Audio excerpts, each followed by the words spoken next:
Assalamualaikum warahmatullahi wabarakatuh. Halo, aku Milha. Sekarang aku bakal bercerita mengenai kisah Nabi Ayub alaihissalam, Nabi ke-12 dari deretan 25 Nabi yang wajib kita ketahui sebagai umat Islam. Nabi Ayub ini masih keturunan dari Nabi Ishak alaihissalam bin Ibrahim alaihissalam. Beliau dikenal sebagai sosok yang amat sabar dalam menghadapi ujian dari Allah Subhanahu wa Ta'ala. Dulunya, beliau merupakan orang yang kaya raya. Beliau memiliki hewan ternak yang tak terbilang jumlahnya, lahan pertanian yang luas, juga memiliki keturunan yang banyak. Segala nikmat dan kemewahan yang dimiliki Nabi Ayub alaihissalam tidak lantas membuatnya terlena dan melupakan diri pada Allah. Beliau adalah orang yang taat beribadah kepada Allah Subhanahu wa Ta'ala. Bahkan beliau juga dikenal sebagai sosok yang dermawan. Beliau gemar berbagi kepada fakir, miskin, dan orang-orang lain yang membutuhkan. Kekayaan tidak lantas membuat Nabi Ayub alaihissalam menjadi sombong. Keikhlasan serta ketaatan Nabi Ayub alaihissalam dalam beribadah kepada Allah Subhanahu wa Ta'ala membuat para malaikat terkagum-kagum padanya. Namun tidak demikian dengan iblis. Iblis amat marah, benci juga iri. Menurut iblis, ketaatan Nabi Ayub alaihissalam kepada Allah Subhanahu wa Ta'ala semata-mata dikarenakan karena Nabi Ayub takut jikalau sampai-sampai kenikmatan yang telah diberikan oleh Allah kepadanya diambil kembali. Oleh karena itu, iblis meminta Allah Subhanahu wa Ta'ala untuk mengambil harta kekayaan yang sudah dimiliki Nabi Ayub alaihissalam. Allah mengabulkan permintaan iblis. Harta kekayaan Nabi Ayub alaihissalam lenyap. Hewan ternak serta lahan pertaniannya yang luas itu lenyap dimakan badai dan hama. Namun, keadaan itu tidak membuat Nabi Ayub alaihissalam marah, kecewa. Sebaliknya, Nabi Ayub semakin taat kepada Allah, semakin rajin beribadah kepada Allah. Hal ini dilandaskan pada anggapan dari Nabi Ayub ini bahwa apapun yang dimilikinya merupakan titipan dari Allah. Kekayaan maupun kemiskinan sama-sama merupakan ujian. Iblis tidak puas dengan keadaan ini.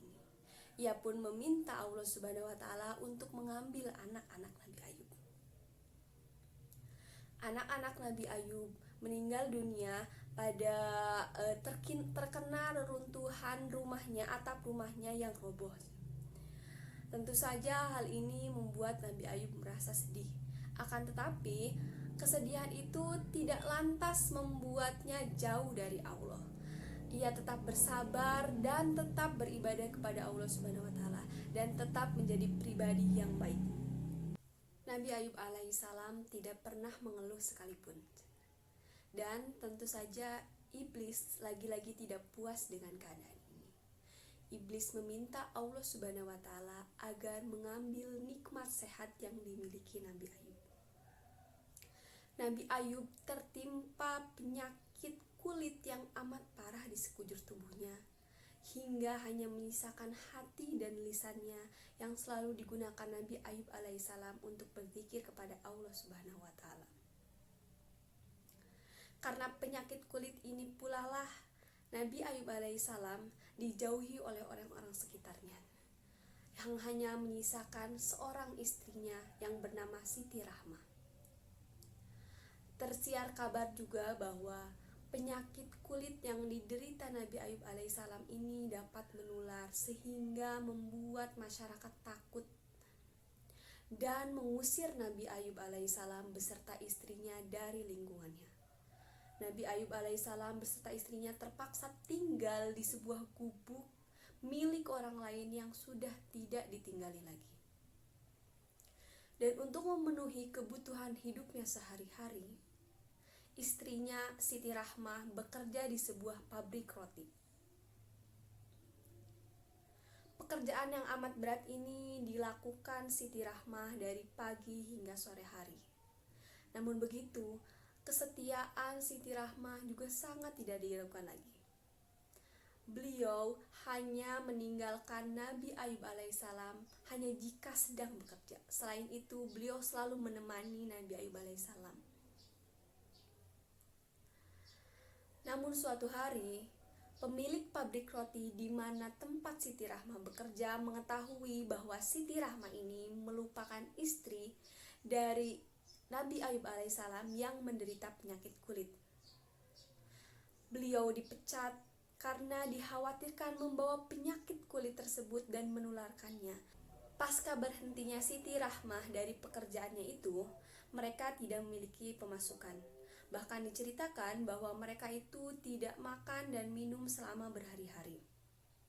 Oleh karena itu, Siti Rahmah memutuskan untuk keluar dan memotong rambutnya serta menukarkannya dengan roti. Pada saat itulah iblis datang dan menggoda Siti Rahmah.